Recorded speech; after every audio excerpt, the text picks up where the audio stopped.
La revue de presse internationale est sur Europe 1. Notre réseau de correspondants sur tous les continents, l'information telle qu'elle est vécue à l'étranger. Et Sébastien Lebelzik est à Pékin pour Europe 1. Bonjour Sébastien. Bonjour Mathieu. Qu'est-ce qui fait la une chez vous ?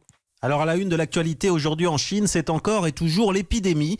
Mais l'épidémie de Covid-29 à travers ses héros, comme les surnomme l'agence de presse Xinhua. Les médias officiels ont en effet pour ordre de diffuser une information positive. Alors après les médecins, les infirmiers et les policiers, c'est au tour des livreurs, comme nous le raconte le quotidien du peuple.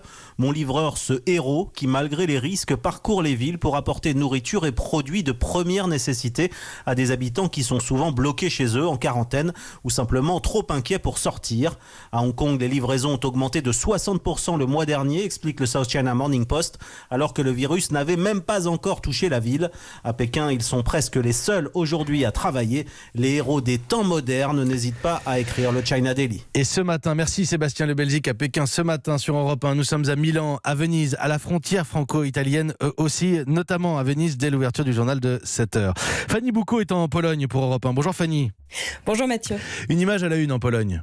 Ici, c'est un doigt d'honneur qui fait polémique. Geste d'une députée PiS, le parti au pouvoir à l'Assemblée nationale.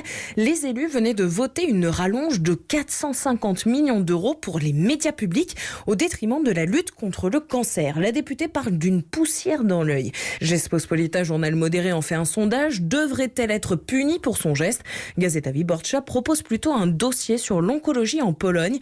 Après l'annonce d'un cancer, les patients meurent au bout de 5 ans. Mauvais élève de l'UE, donc par manque d'argent, de temps et d'empathie, titre le journal d'opposition.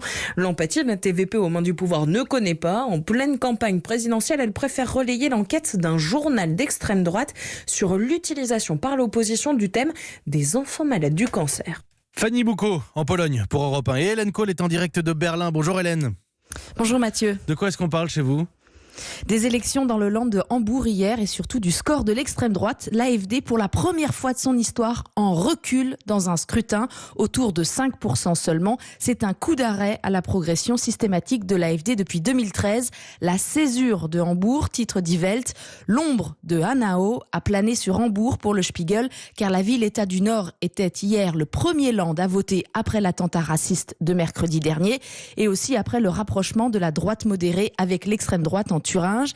Ce matin, on n'a encore que des résultats partiels, mais il n'est question que d'une chose, note le journal local de Hambourg dans sa toute dernière édition, à la virgule près, quel est le résultat de l'AfD ? Car au-dessus de 5%, le parti aura des élus au Parlement régional, mais en dessous, il devra faire ses cartons, il ne sera pas représenté et ce sera évidemment très symbolique ici. Hélène Kohl en direct de Berlin pour Europe 1, c'est la revue de presse internationale. Nous étions en Chine, en Pologne, en Allemagne. Bon réveil à toutes et à tous, il est 6h54.